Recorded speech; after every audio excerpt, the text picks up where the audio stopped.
Hey, beautiful souls.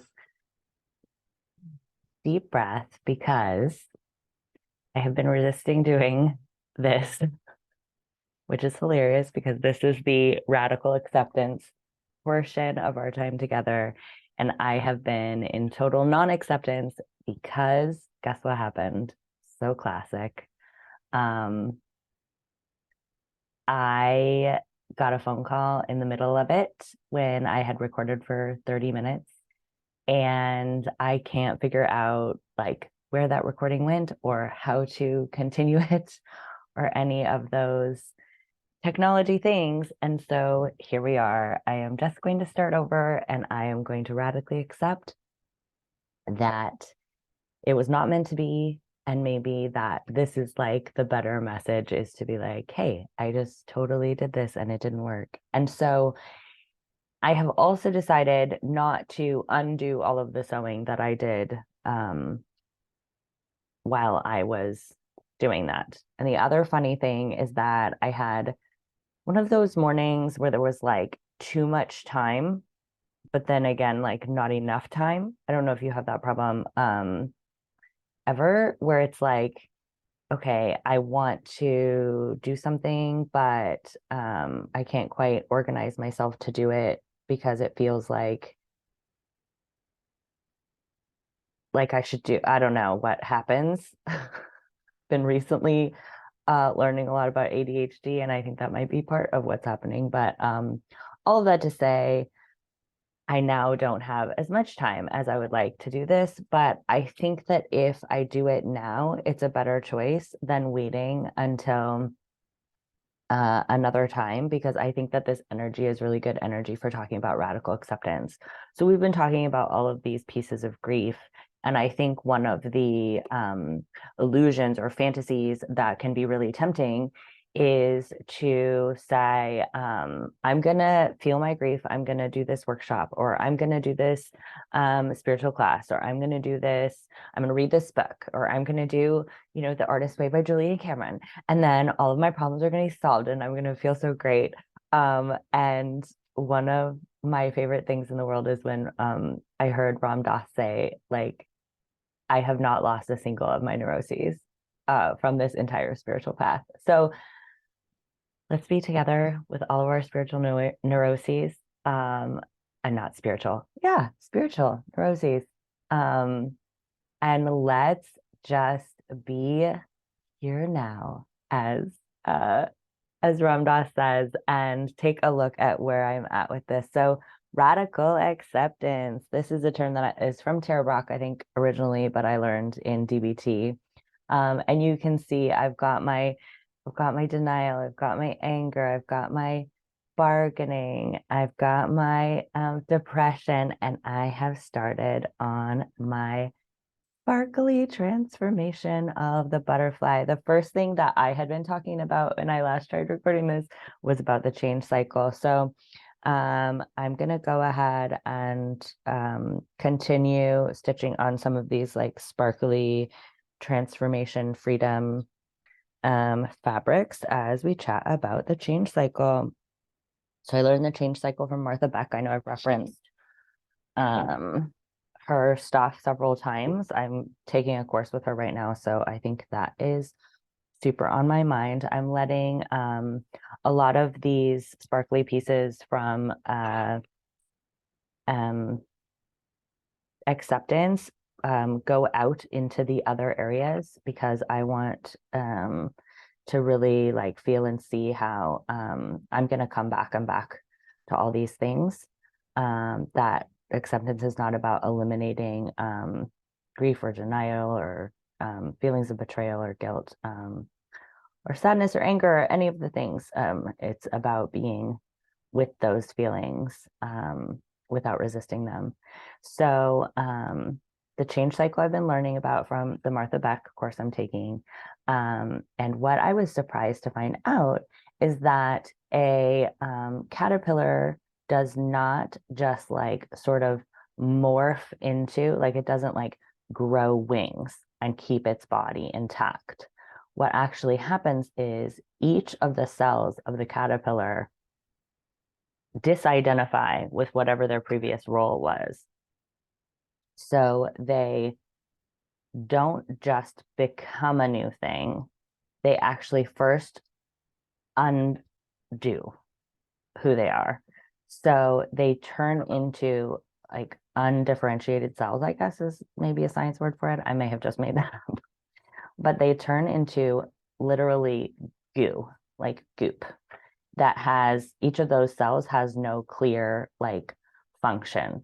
So, for example, the little like antenna on the caterpillar, that cell is a antenna cell, and then it becomes goop before it gets a new job assignment. So I think it's fabulous because that's what a lot of us are trying to do in this life is like, how can we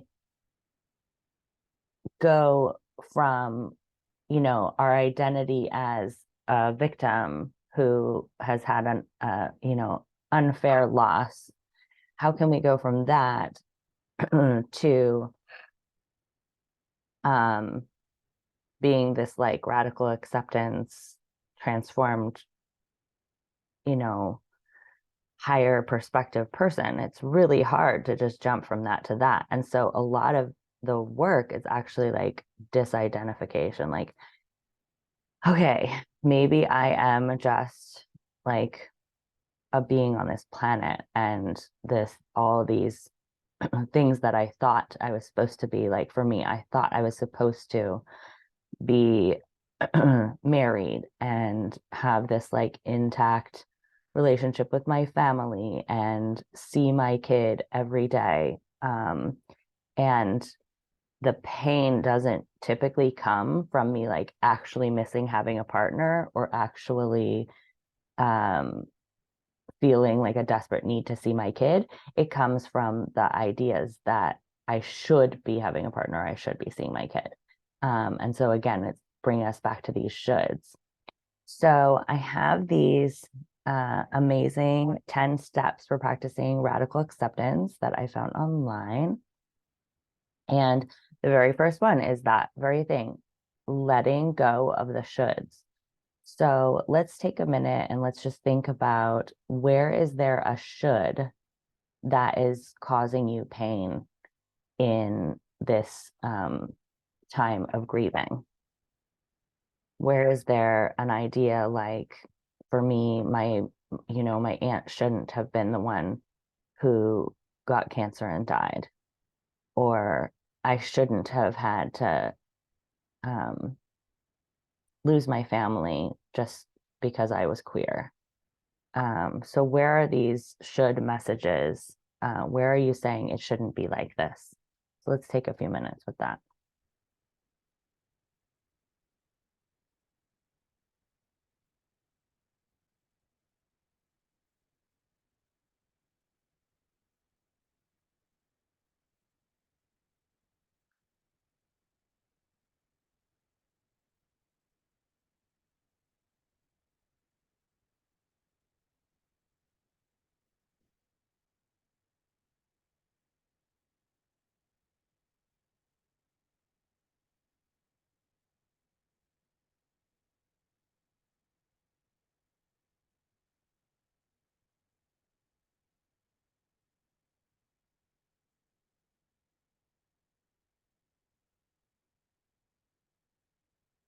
So now that we've thought of a few shoulds,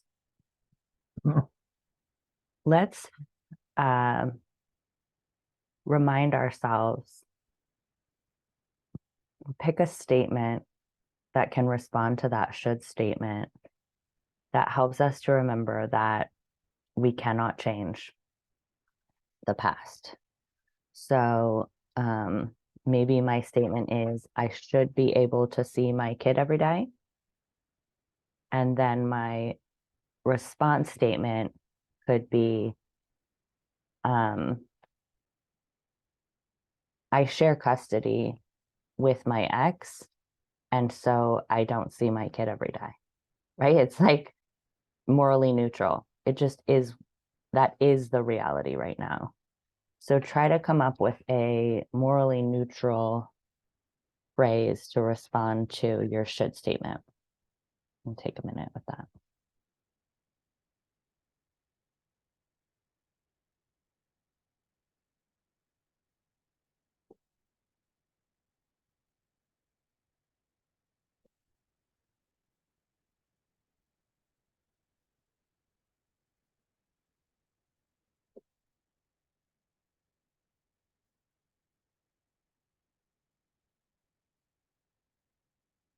Sorry for bumping the camera.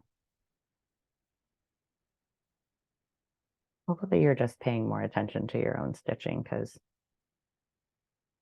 I'm not doing anything that you need to follow. This is total free random. I have had no plan this entire time.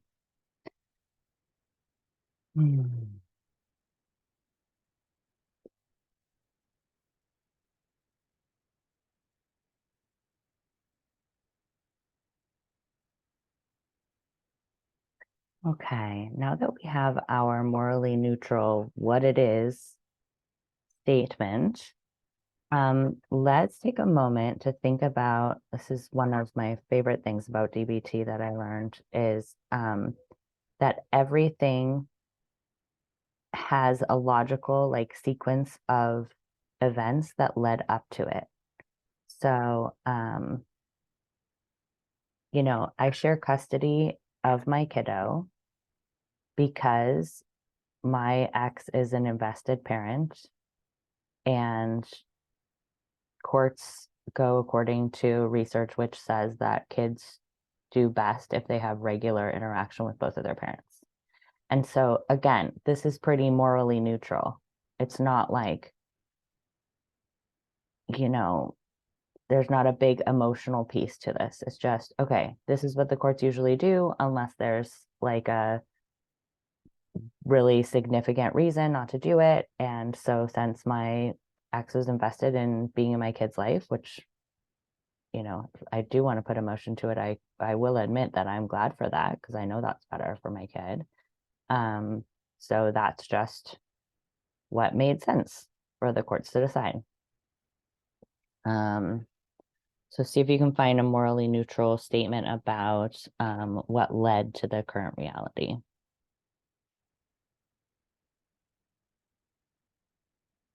And if you want more time on any one of these, just pause, go back, take your time. If it helps you to put your thoughts onto paper, you can keep a little scrap of paper and jot things down as we go through. Sometimes just having it in your head can be tricky. Okay, so the next one is an interesting piece of reminding us about how, like, really our minds don't do a great job sort of relaxing into the truths that we tell them. It's our bodies that carry so much of the resistance. And so there are two practices in DBT that help to sort of like shake up your your body stance that may be pretty like rigidly against these new thoughts of acceptance. One is called the half smile, and it's not like a big cheesy fake smile. It's more like I've heard it referred to as the Mona Lisa. And I find that if I even think about a smile instead of trying to actually physically move my mouth, it's a little bit more natural for me. So just consider what a smile would feel like in your body. I also, if you want to think of babies or little animals that you think are cute, and think about what you would do if you were like in the middle of a big cry or in the middle of a big rage and you like someone handed you a little puppy. And just let that smile, that little half smile, just sit in your cheeks and in your lips for a moment. And it scientifically has some sort of magical, like it changes our brain chemistry.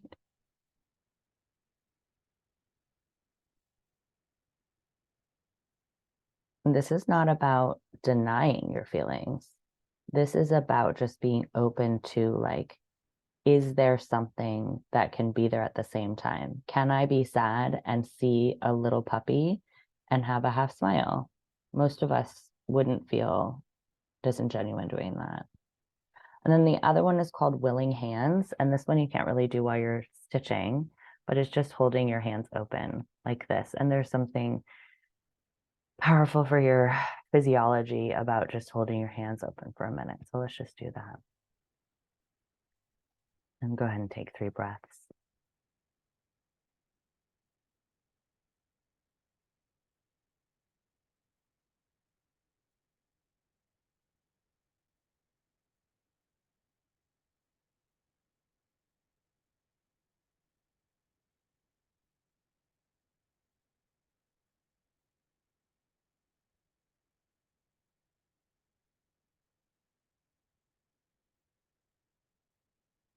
And something that's really important to consider about the idea of acceptance is in our language, acceptance has a connotation of like it is acceptable. So in this instance, we are not saying that what happened was acceptable. You can feel like the thing was really wrong. And in some situations, the situation may be really wrong. You know, let's say you're grieving that you were abused in some sense, or you're grieving, like I am right now, that the United States has all of these anti-trans laws. I have been grieving the white supremacy and racism in our society. You know, so these things, I don't accept them in terms of them being acceptable, but I accept them in terms of they are happening. It is happening. So I'm not saying it's good or it's okay. I'm just saying it is. So it's like instead of being shocked every time that I hear about a new trans law, I say, okay, that makes sense because all of the events have led to America being in the position to be really anti-trans right now. Or, okay, when I hear about another police shooting of an innocent Black person, I can say, okay, this is the trajectory that we've been on, and it adds up given what's been going through, and I feel really sad about it. And so this gets us straight to the feeling that needs to be processed. And when we have more of a clear head and we're not spending a ton of time being like, what? Why is this happening? This is not fair. Then we have a clearer head to actually do something that could improve the situation. So if I have, you know, a calm space to be able to say, okay, I was abused as a kid, then I can come to that feeling of betrayal with with a clear heart, and I can say that was really sad and scary for me, and I'm so sorry that it happened. And I don't have to do all of the resistance of, did it happen? Am I making it up? Is anyone going to believe me? Why did they do it? Was there something wrong with me? What was my family member a sicko? Do I need to hate them forever? Do I need to tell everybody else about them? You know, all of these things that can derail me from what my little self actually needs is just some love to say, like, hey, I'm sorry that that happened. It really, you know, I wish it hadn't have, and I love you, and I bet you feel scared about people now, and that would make sense. And I want to love and support you while you rebuild trust around yourself and relationships, right? So it's not that we're saying it's acceptable.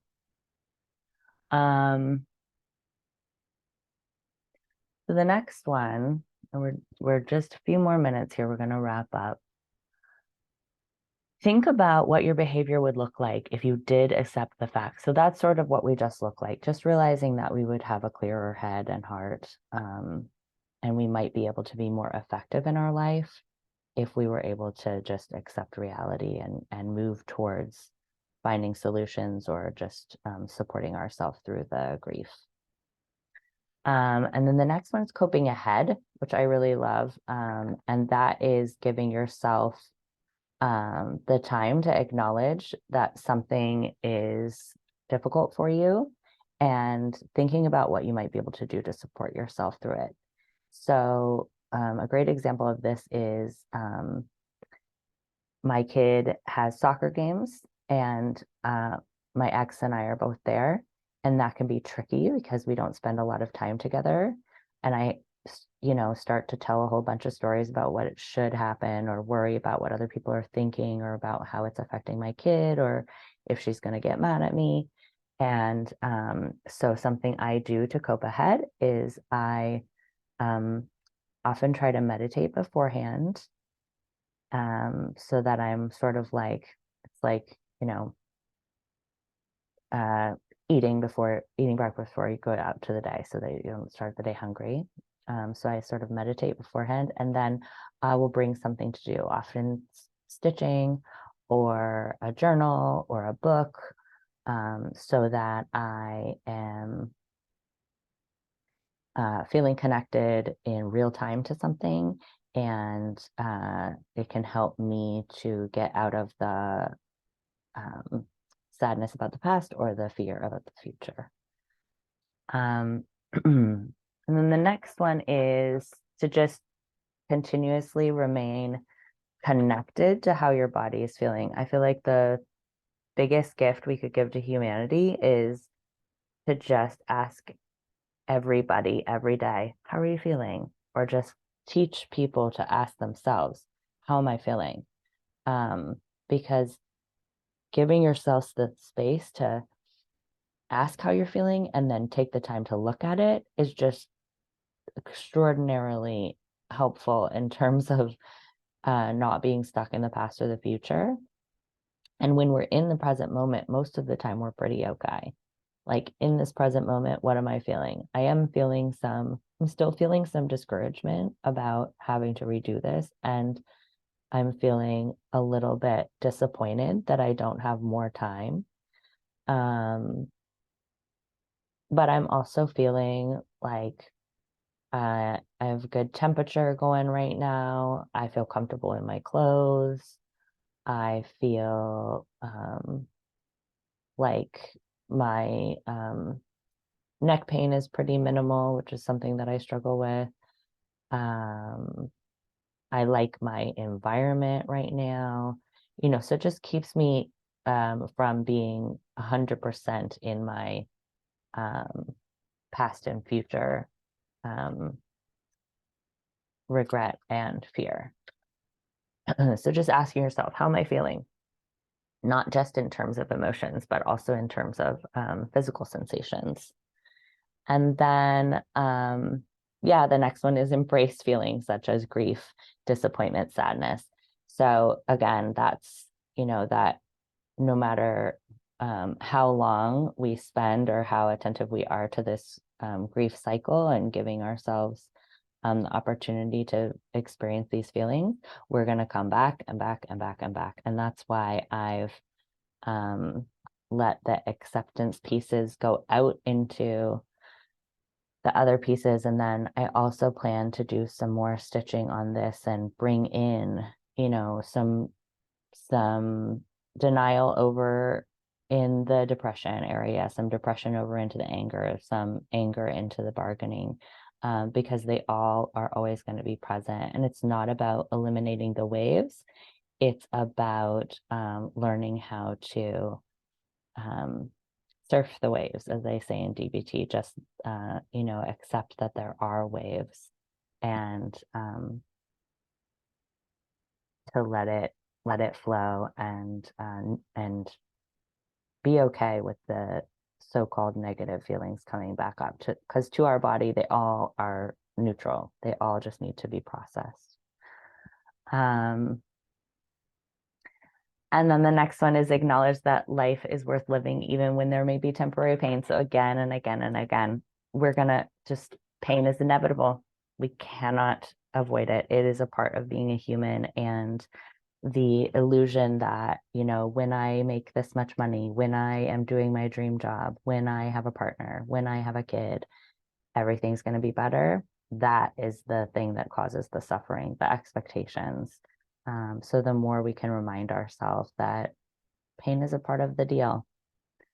And then the last one is a pro cons exercise, if that helps you. I don't think that's as applicable to the grief, but it can be a good exercise if you're stuck on something and you want to make a pro cons list. The DBT pro cons, you can look that up. It's a little bit more complicated. It's not your typical pro cons list, so let's not worry about that one as much. Okay, my friends, let's take a look at what I've done so far. Just gonna tie off here.